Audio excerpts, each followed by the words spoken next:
nombre es Diego Bardales. Nos encontramos con Claudia Salazar Jiménez, escritora radicada en Estados Unidos, quien recientemente ha publicado este libro de cuentos, Coordenadas Temporales, ¿no? Claudia es una escritora que ha tenido bastante éxito con su primera novela, La Sangre de la Aurora, y ha venido al Perú al presentarlo en la Feria del Libro y ha tenido una serie de presentaciones sobre distintos temas. Vamos a conversar con ella y te agradecemos de antemano todo el tiempo que nos brindas. Gracias, Claudia. Diego, por la invitación y nada, vamos con las preguntas. Claudia, justo que lo mencionaba al inicio, La Sangre de la Aurora, ha sido bastante importante para ti ese libro, también ha sido referente en los últimos años en lo que es violencia política y también ha tocado los temas de género de alguna forma. ¿Qué piensas respecto a dar este paso y este cambio en tu escritura? Bueno, no sé si en tu escritura, sino en la temática, ¿no? Que es una temática que es bastante nueva. Se te ha preguntado y has hablado bastante en estos años sobre La Sangre de la Aurora y sobre estos temas referidos. Pero, ¿por qué decidiste dar este giro? Yo, en realidad son temas que he venido pensando, digamos, son temas que son parte de mi propio proyecto narrativo, ¿no? Que tienen que ver con temas de violencia de género, sobre todo de representación del cuerpo. Me interesa mucho hacer una escritura a partir del cuerpo. Y en el caso de La Sangre de la Aurora, como bien dices, ya han sido como 3 años hablando de la novela, ¿no? Así que a mí me interesaba bastante no encasillarme como escritora dentro de una temática. Me encanta la novela, me encanta La Sangre de la Aurora, pero también me interesan otros temas, ¿no? Por eso quise compilar todos estos cuentos que he venido escribiendo a lo largo de los últimos, desde 2007 hasta 2015, y digamos en este trabajo de compilarlos era también darme cuenta que, digamos, tratar de publicar sobre otras cosas también, ¿no? Ver temas más diferentes, pero yo creo que en el fondo está ahí las cosas que me interesan, ¿no? La cuestión que te decía, el trabajo con el lenguaje, ver cómo escribir desde el cuerpo, ver también la violencia de una manera un poco más estructural a través de, digamos, diversos escenarios, pero no circunscribirlos directamente a la cuestión del conflicto armado, ¿no? Sino ver, no sé, por ejemplo, temas de migraciones, temas de relaciones de pareja también, que están muy, muy presentes en Coordenadas Temporales, en este nuevo libro, y pensar también, no sé, probar también con géneros literarios distintos, ¿no? Hay una par de cuentos donde me arriesgo un poco yendo al lado fantástico y también intentar la ciencia ficción, ¿no? Yo creo que, al menos a mí como escritora, soy en general bastante curiosa y me interesa ver otros temas más y seguir explorando más allá de lo que ya hice, ¿no? Aparte porque tiendo a aburrirme bastante rápido de varias cosas y creo que yo trato de seguir, digamos, ciertos intereses personales, ¿no? Digamos, hoy día me interesan, por ejemplo, no sé, por ahí lo de la violencia política.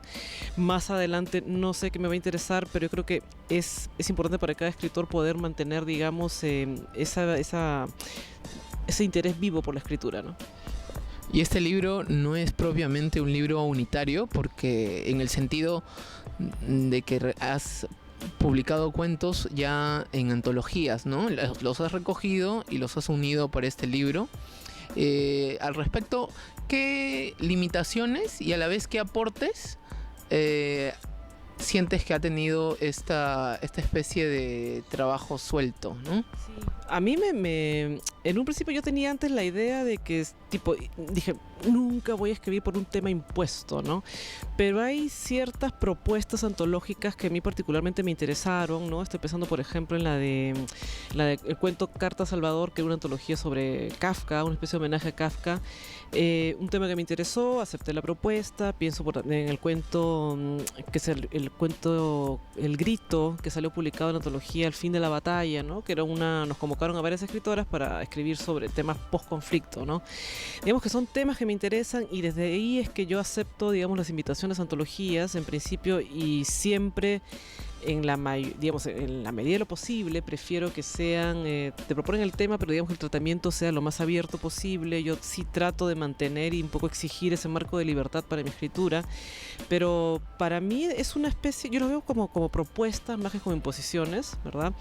Y al mismo tiempo como maneras de ir explorando otras cosas, ¿no? Yo creo que veo las antologías como posibilidades de explorar temas que quizás en un momento no se habrían ocurrido, pero veo que también me pueden interesar, ¿no? O sea, la cuestión de la propuesta es lo que me interesa más a mí.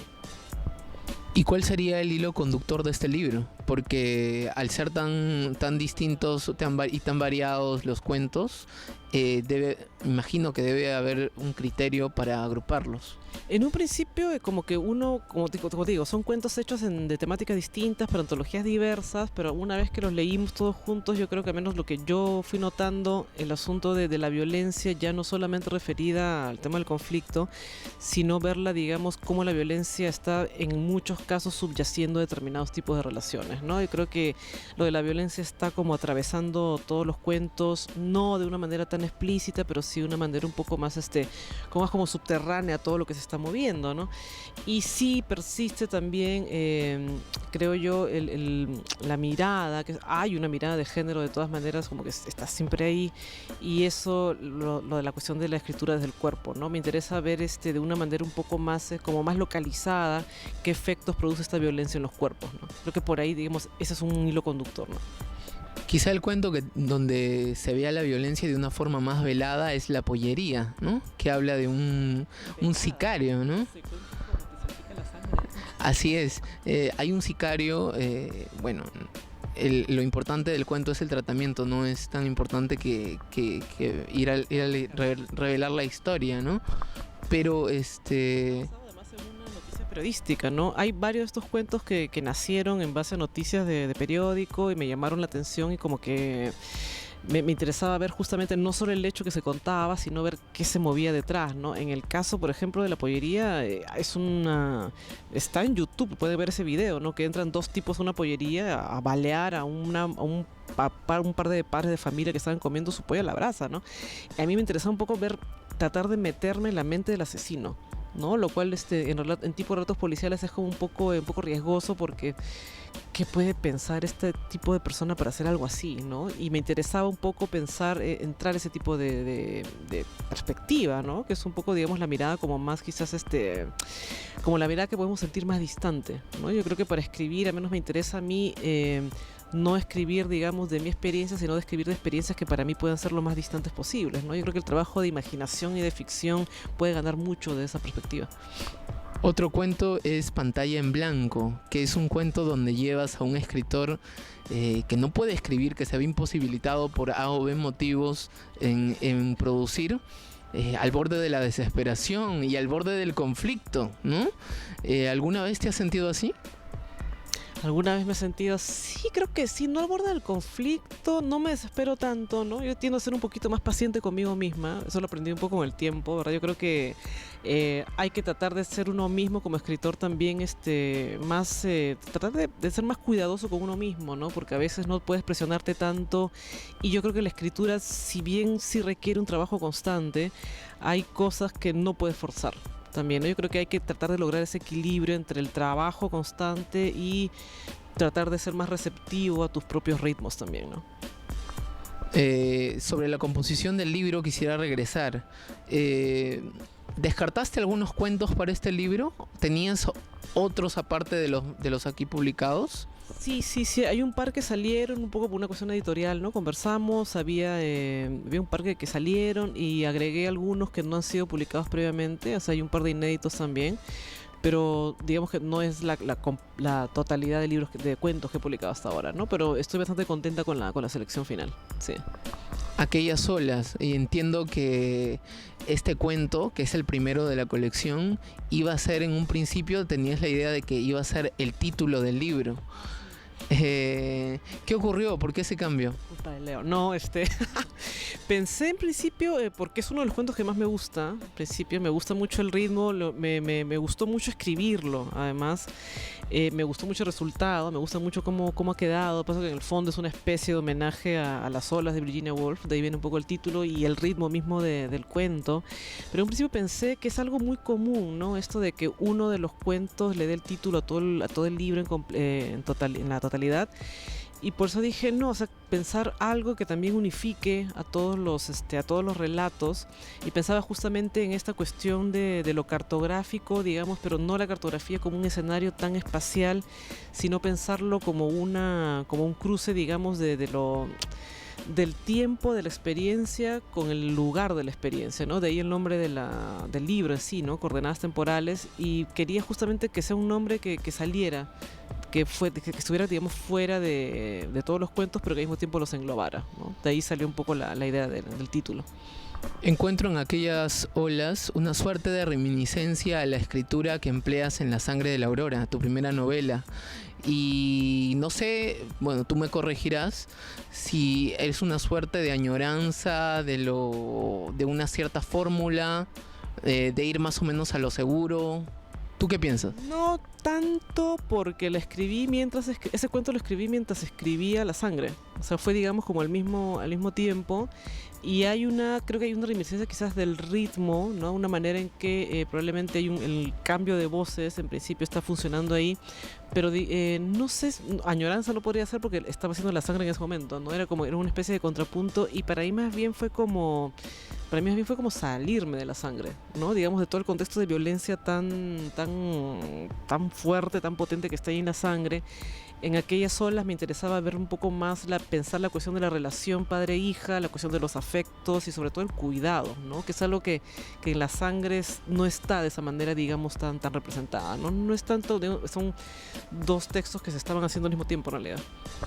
Ya te había comentado antes de esta entrevista que uno de los cuentos que más me gustó fue La ciberproletaria, que es el último de la colección, que aborda la ciencia ficción, ¿no? Es una temática de ciencia ficción. Sí, una robot que está comenzando a controlar el mundo de alguna manera y a acabar con la especie humana y someterla, controlarla, así es, a someterla a sus designios. ¿Crees que se podría entender como una metáfora de lo que ocurre ahora en el mundo? Hay una noción muy que te comentaba al inicio, ¿no? Fue un cuento que a mí misma me incomodó escribirlo, ¿no?